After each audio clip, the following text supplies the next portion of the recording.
want to talk about Martin and this great book. Yeah, in this campus, I've been teaching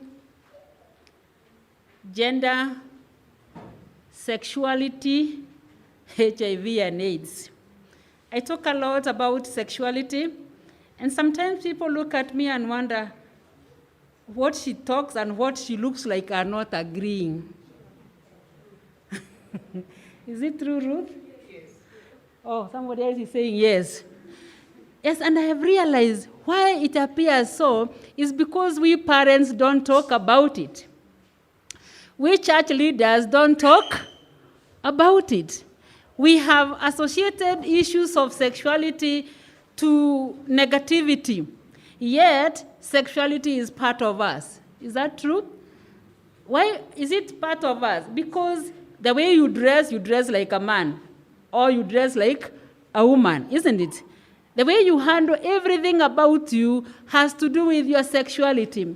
The way you groom yourself. And sexuality is part of life, and we must accept it. And I was so impressed when I went through this book, because sexuality has killed so many. It has killed our dreams. It has killed our visions.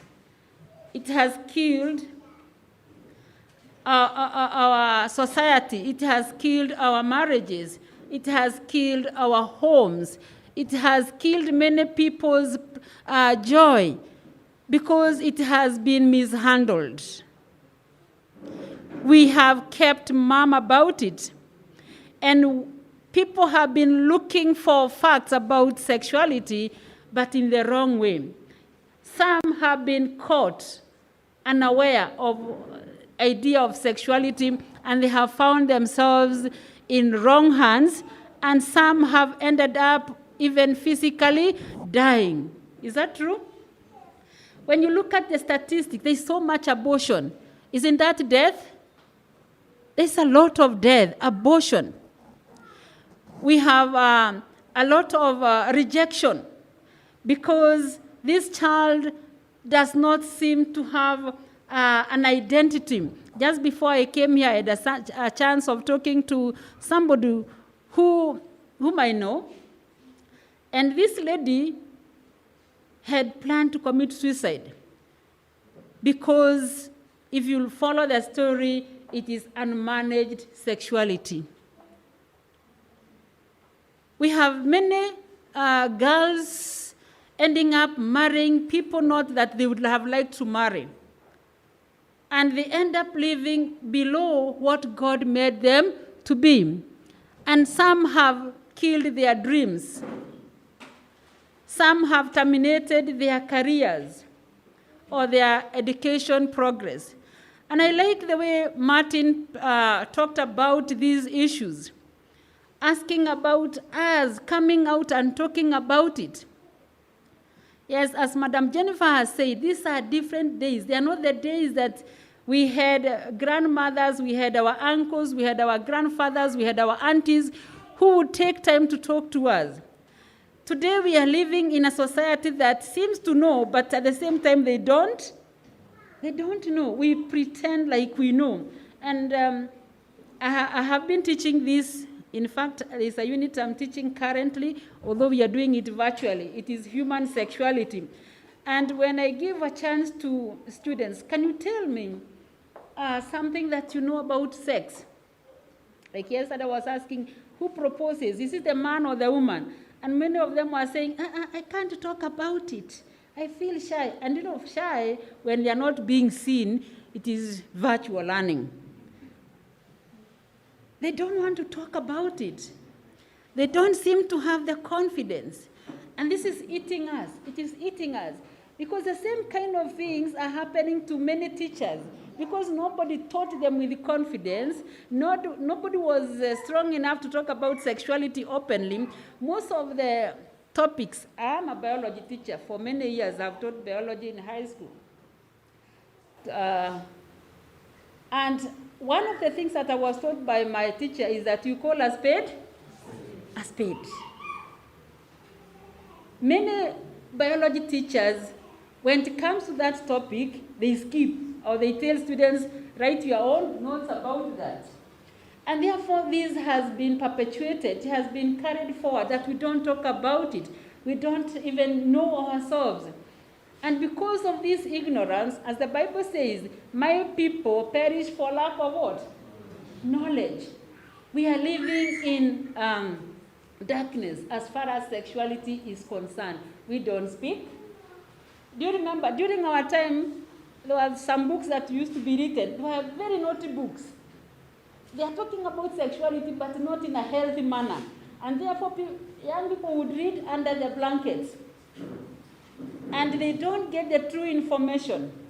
And this means we are living with a lot of ignorance. As I read through that book, I saw the way the way it was discussed.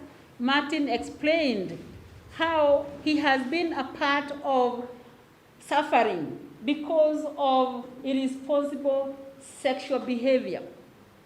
Okay? He has spoken it very clearly from his personal experience. He also talks about how parents are limited, how teachers have not been reaching to the full length of sexuality, and people are living with a lot of ignorance. I thank God that he has come out strongly to talk about it, and even to talk about what he has gone through. Men who sire and they don't support. Men who sire and they don't appear there, and they disappear. Whatever comes of that child, nobody is there to handle. And the mothers, I have been meeting ladies, single mothers, through Zoom. I meet them once a month, the second Saturday of the month. Yes, we had that meeting yesterday. And the meeting that is attended by many people, it's not limited, there is no limitation. We have people from Canada, we have people from other parts of Kenya, other parts of the world. And one of the things we are talking about is bitterness. Okay? Bitterness. I have gone through researches that have been done, and there is a lot of bitterness. This bitterness is leading to a lot of mental illness. And the bitterness is because sex was handled in an irresponsible manner. Many women who are bringing up children alone because of irresponsible sexual behavior, they are living with a lot of bitterness. And children who are brought up by mothers who are bitter, they experience bitterness, and they also live with a lot of what? Bitterness. The lady I was telling you I met just before I came here was saying, I don't like this firstborn, I like secondborn. And the reason is because the firstborn is named after the father of the husband who was irresponsible.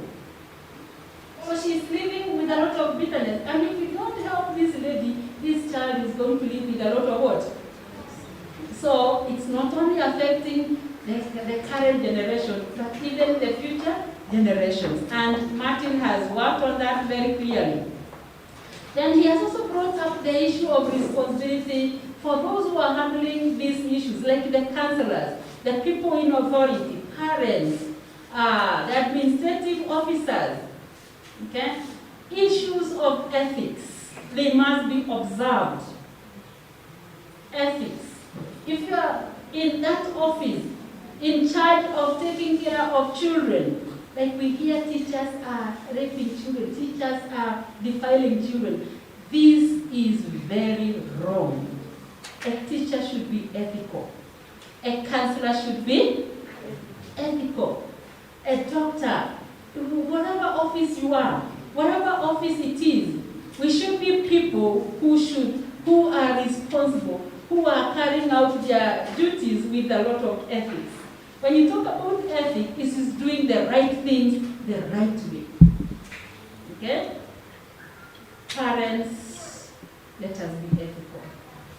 Young people, let us be ethical. In dressing, this idea of my dress, my choice. Can't I choose a good dress? Why would I choose a dress that will risk me as far as sex is concerned? Yes, it is true. My dress Let us do it ethically. And Martin has addressed that issue. Let us be ethical in whatever we do.